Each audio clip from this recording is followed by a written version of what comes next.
students, so welcome to Statisticspedia. Now today's lecture is all based on the concepts of design of experiment as well as we discuss about the components or elements of DOE.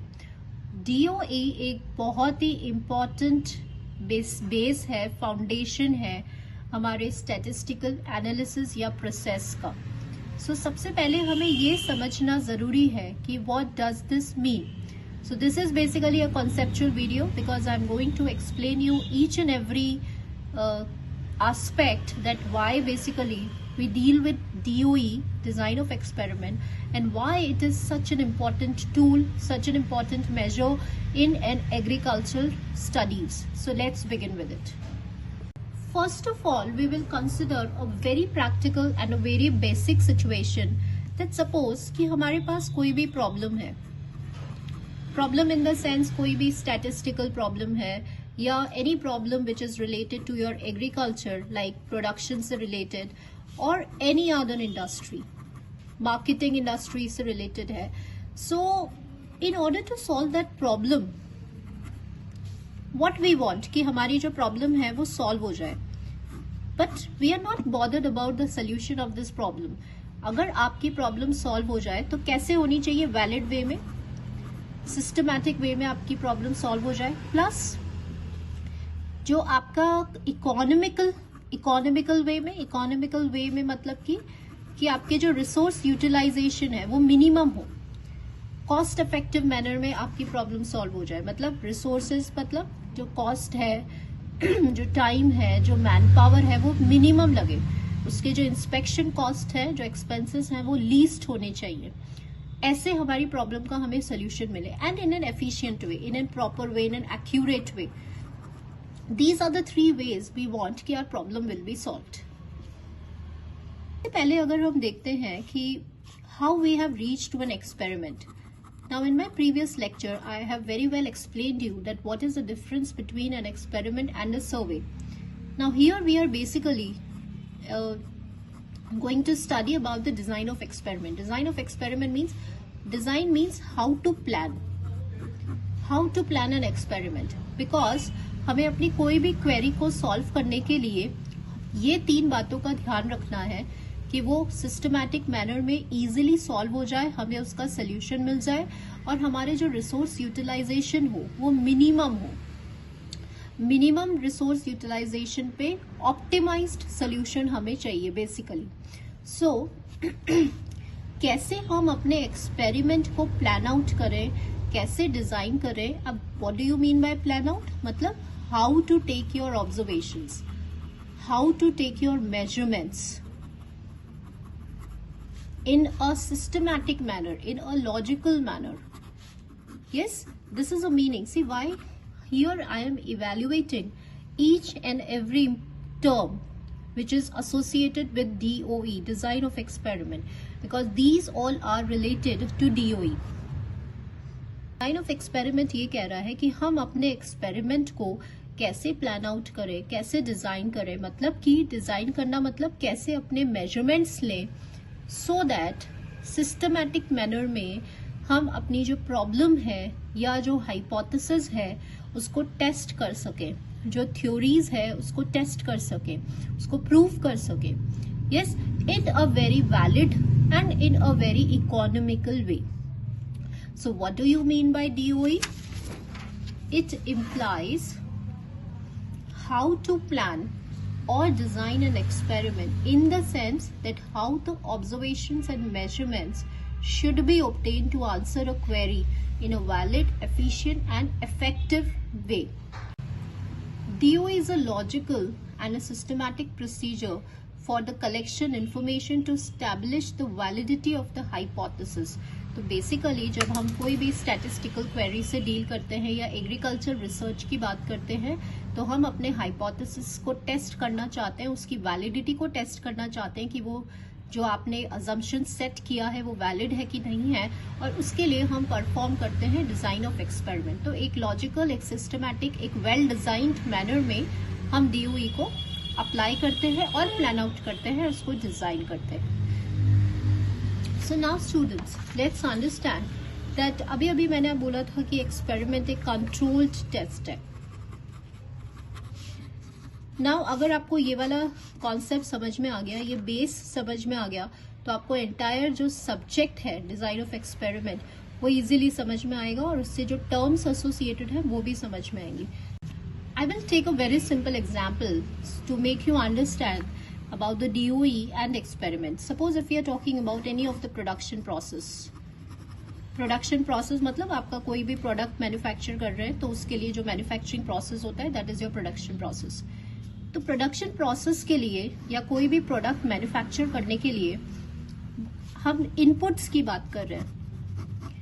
सबसे पहले हमें क्या चाहिए होता है? Raw material. फिर हमें क्या चाहिए होता है? मेथड्स, मतलब आप कौन सी टेक्निक्स यूज कर रहे हैं प्रोडक्शन प्रोसेस के लिए.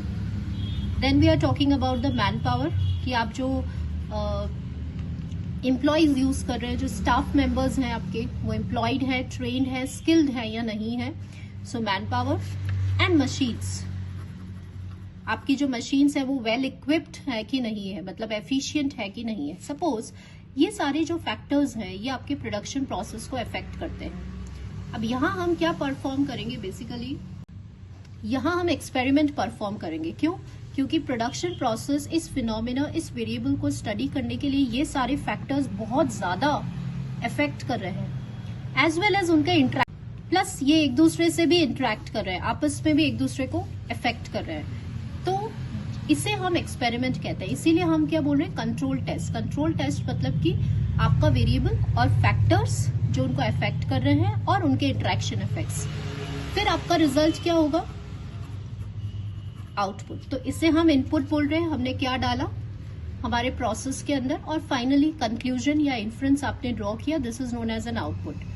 Now what is an experiment and what is a design of experiment? Design of experiment is nothing but it is a trial.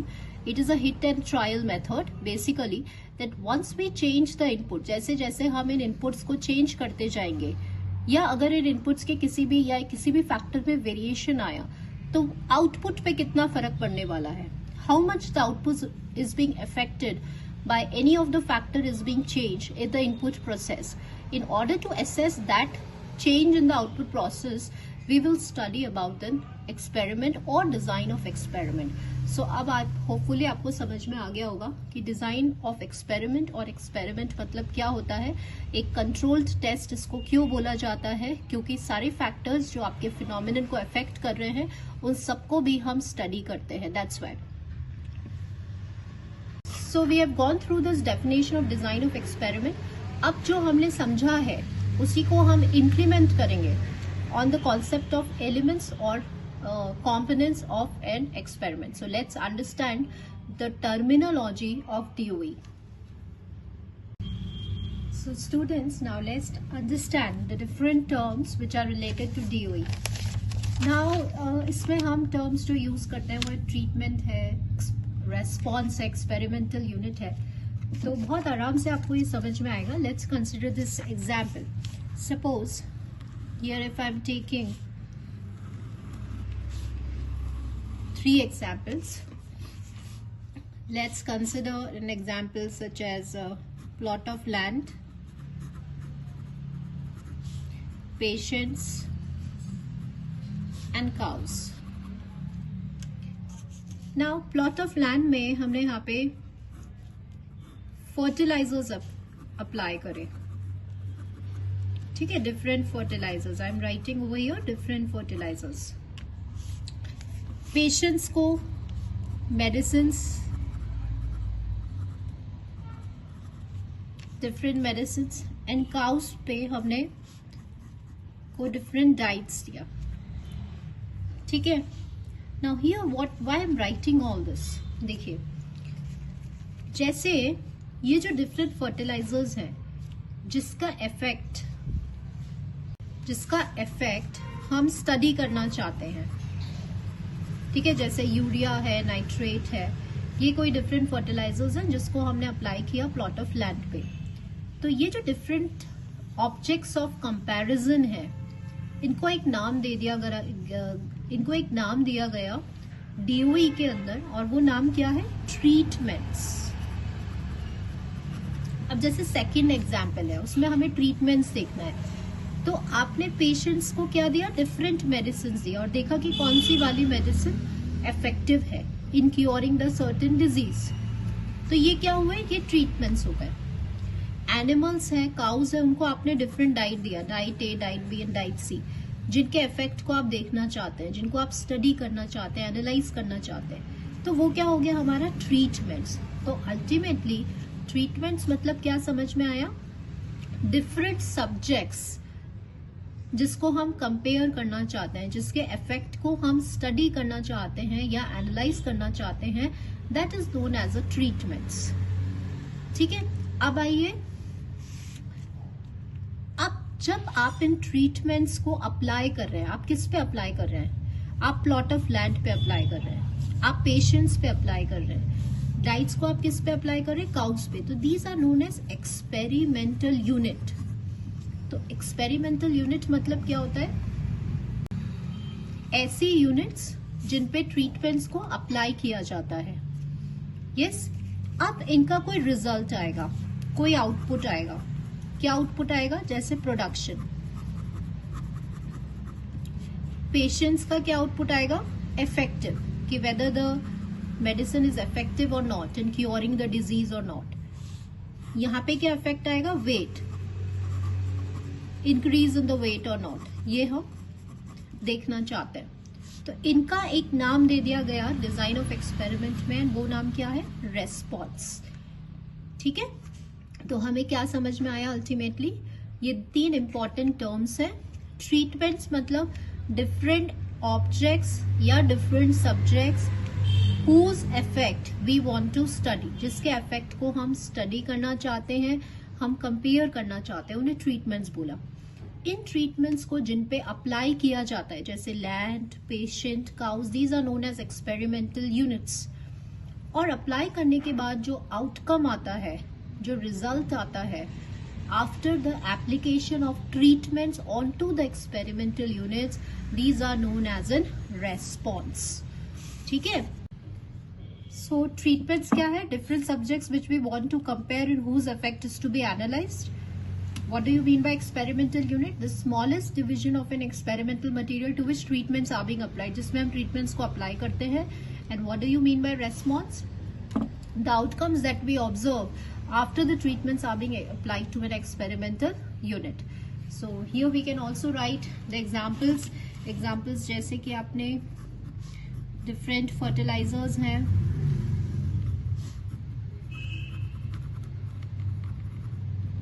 जिसके इफेक्ट को हम ऑब्जर्व करना चाहते हैं, या फिर different teaching methods,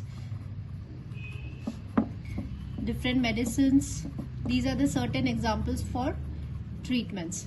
what could be the example for experimental unit, such as a plot of land जिसपे आपने फर्टिलाइजर्स अप्लाई करें, students, teaching methodologies etcetera. And what could be the response, yield मतलब production, ये response हो सकता है, and performance of the students, ये हमारा रिजल्ट हो सकता है. नाउ लेट्स अंडरस्टैंड और let's discuss about it. Next definition, that is your experimental error. Now see students, what do you mean by experimental error. Suppose अगर हम बात कर रहे हैं एक क्लास की, and here we have a group of 30 students in a class, and the students are being taught by the same faculty.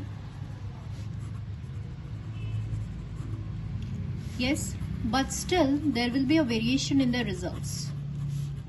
ठीक है, अब हम इसको ऐसे समझते हैं कि क्लास में जो 30 स्टूडेंट्स हैं, बैच ऑफ 30 स्टूडेंट्स, उनको सेम फैकल्टी पढ़ा रहा है, सेम टीचर पढ़ा रहा है, लेकिन फिर भी हम उनका जो रेस्पॉन्स देखते हैं वो क्या देखते हैं कि हर बच्चे का जो रिजल्ट है वो अलग अलग आता है. तो यहाँ हम क्या कहना चाहते हैं कि जो फैकल्टी है वो तो हमारा क्या हो गया, ट्रीटमेंट हो गया. जो स्टूडेंट्स हैं वो हमारा क्या हो गया, यहाँ पे एक्सपेरिमेंटल यूनिट हो गया, और जो उनके रिजल्ट्स आ रहे हैं वो हो गया आपका रेस्पॉन्स. तो देखिए, जब सारे बच्चों को एक ट्रीटमेंट दिया जा रहा है, सबको सेम ही टीचर पढ़ा रहा है, लेकिन फिर भी उनके जो आंसर्स हैं, उनके जो रेस्पॉन्सेज हैं, उसमें वेरिएशन आ रहा है, उसमें डिफरेंस आ रहा है, तो ऐसा टाइप ऑफ वेरिएशन जहाँ पे एक्सपेरिमेंटल यूनिट को सेम ट्रीटमेंट दिया जाए लेकिन फिर भी उनके जो आउटकम्स हैं, जो रिस्पॉन्सेज हैं, वो डिफर करें एक दूसरे से, तो वो वेरिएशन कैसा होता है? ड्यू टू चांस होता है। ये वेरिएशन ऐसा है जो हमारे कंट्रोल में नहीं है, वो हमेशा प्रेजेंट रहेगा। एक्सपेरिमेंटल एरर जो है वो एक रैंडम वेरिएशन है जो आपके हर एक्सपेरिमेंट में प्रेजेंट रहता है and it is beyond the control of human hand. इसे हम कंट्रोल नहीं कर सकते। फॉर एग्जाम्पल, अगर हम इसे एग्रीकल्चर प्रोडक्शन फील्ड की बात करें या प्रोडक्शन की बात करें, तो प्रोडक्शन में जो लैंड है या जो ग्रोइंग कंडीशंस है, आप उनको सेम रख रहे हो, आप सेम फर्टिलाइजर अप्लाई कर रहे हो सारे ही सीड्स के ऊपर, लेकिन फिर भी आप देख रहे हो थोड़ा बहुत माइनर वेरिएशन आता है। वो वेरिएशन क्यों आता है? एरर की वजह से। क्योंकि जैसे क्लाइमेटिक कंडीशंस है, एटमॉस्फेरिक कंडीशंस है, ह्यूमिडिटी लेवल है, इसको हम कंट्रोल नहीं कर सकते। ये जो एनवायरमेंटल कंडीशंस है ये हमेशा प्रेजेंट रहेगी, ठीक है। तो इन्हें नॉइज फैक्टर्स बोला जाता है, एक्सटर्नल फैक्टर्स जो हमारे कंट्रोल में नहीं है, जिन्हें हम अलाउ कर रहे हैं अपने एक्सपेरिमेंट के अंदर and they are due to chance. तो this is known as an experimental error. So यहाँ देखिए, it is a random inherent variation which is present in all the experiment, and these errors they are caused by the extraneous factors which are beyond the control of human hand. ये allowable variations होते हैं क्योंकि इस हर experiment में present होते हैं, जैसे climatic conditions and humidity. So students, आज हमने overview लिया है कि what do you mean by DOE और उसकी जो basic terminology है वो हमने discuss किया है. So hope students आपको समझ में आ गया होगा with all the concepts, and next upcoming lecture we will again continue the lecture of DOE with some new topics and terms. Thank you students.